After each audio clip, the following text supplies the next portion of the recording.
happy is spontaneous love, which has no motivation and no limitations whatsoever. Krishna says like that. So this is in the Shastra. So Lord Chaitanya appeared to give this spontaneous love.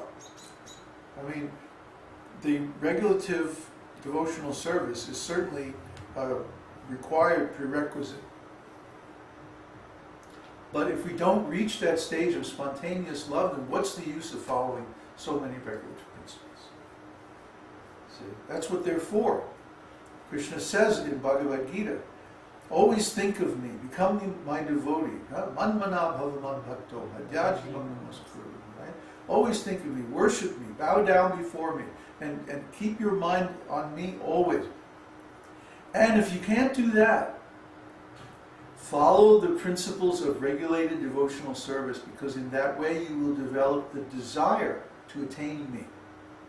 The implication there is that this desire itself is the cause of pure devotional service. And this is also explained in Nectar of Devotion. We'll get to that part pretty soon. Anyway, now I got completely off the topic. But, so we should be pure at heart, and we should be respectful to everyone. Because you never know. You never know. You could be dealing with someone who is in an exalted spiritual position, and their blessings could result in tremendous advancement in your spiritual life. So we should just be respectful to everyone on general principles. Okay. The next one, number 34, is gentle. Any person who neither becomes impudent nor exhibits a puffed up nature is called gentle. The example of Krishna's gentle behavior was manifested when he was coming to the arena of the Rajasuya sacrifice arranged by Maharaj Yudhishthir. Krishna's older cousin, Maharaj Yudhishthir, knew that Krishna was the Supreme Personality of Godhead, and he was attempting to get down from his chariot to receive Krishna. But even before Yudhishthir could get down, Lord Krishna got down from his own chariot and immediately fell at the feet of the king. Even though Krishna is the Supreme Personality of Godhead, he never forgets to show social etiquette in his dealings. So this is Krishna. See, Krishna, he's not the angry, puffed up God of the Western conception. That idea or that image applies more to the demigods. The demigods, if you don't respect them properly, they become angry and curse you and all this kind of thing. Krishna doesn't care. Krishna, he is the Supreme Personality of Godhead, and nothing is going to change that. Nothing can alter his supreme position. No one can challenge him. So if the situation, when he appears in this world, he appears in a certain position in the family. So if he meets an elderly family member, even a little bit older, Yudhishthira wasn't that much older than Krishna, but Krishna would immediately bow down before him. So, Krishna is just so special. He's just so wonderful. What was I going to say? Oh yeah, there's another story in Srimad Bhagavatam about Bhrigu. Bhrigu was a great sage in the early days of the universe. And Brahma and Shiva, there weren't that many people in the universe in these early days. They were trying to figure out who is actually God. They didn't know. So Bhrigu went to, Bhrigu was deputed by the sages that you go and test Brahma, Vishnu, and Shiva, and you find out. So he went before Lord Brahma, who happened to be his grandfather, and he didn't pay his respects. He just walked up to him, without paying respects. And Brahman became very angry.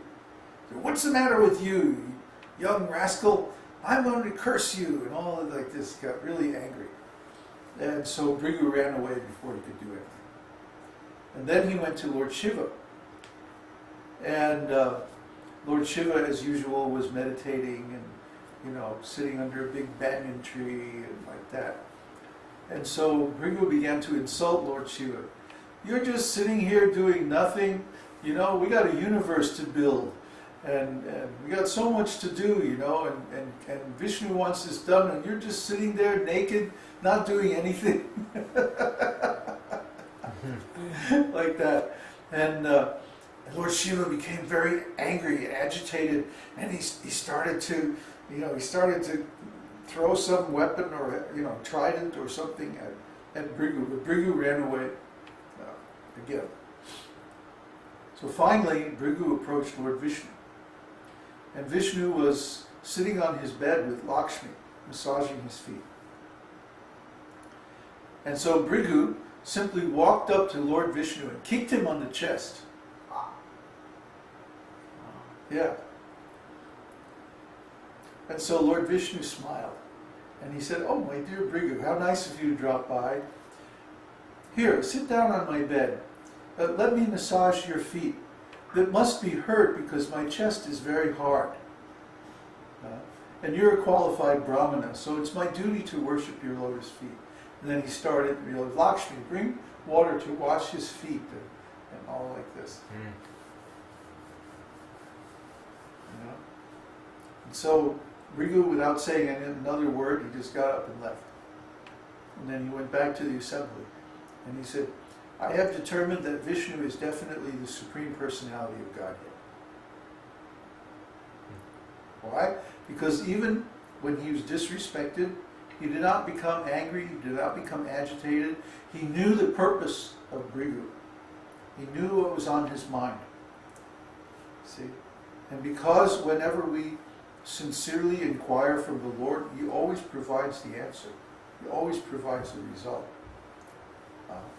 Similarly, He showed Bhrigu by His example who He really is. See? So the Lord has no cause to be insecure. He has no insecurity, no jealousy, no envy. He's not subject to any of those faults. See? He loves every one of His living entities unconditionally, eternally.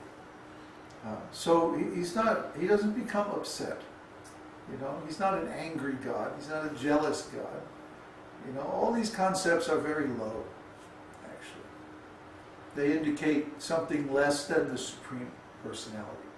The Supreme Personality He's unchallengeable. He's completely secure in His position. He has no need to become angry. Unless He wants to enjoy that mood. And even in that case, He makes some special arrangement with His own devotees to do that.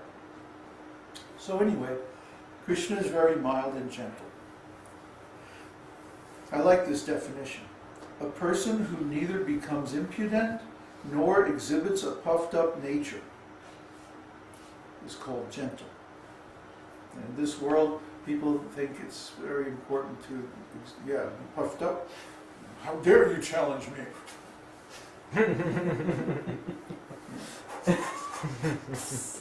Bang! So, 35 is liberal. Any person who, by his natural behavior, is very mild is called liberal. A statement by Uddhava after the Shamantaka jewel plundering confirms that Kṛṣṇa is so kind and favorable that if a servitor is accused even of great offenses, Kṛṣṇa does not take this into consideration. He simply considers the service that is rendered by his devotee. Unfortunately, it doesn't quote the shloka. Can anybody look that up and post it on the chat? What is that shloka spoken by Uddhava about the Shamantaka jewel?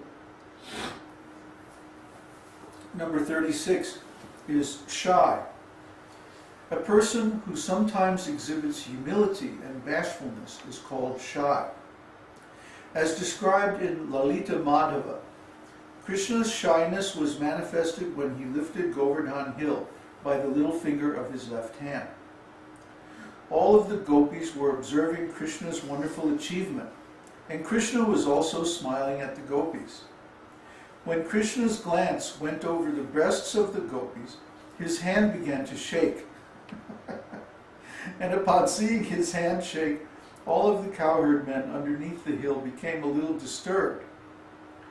Then there was a tumultuous roaring sound, and they all began to pray to Krishna for safety. At this time, Lord Balaram was smiling, thinking that these cowherd men had been frightened by the shaking of Govardhan hill.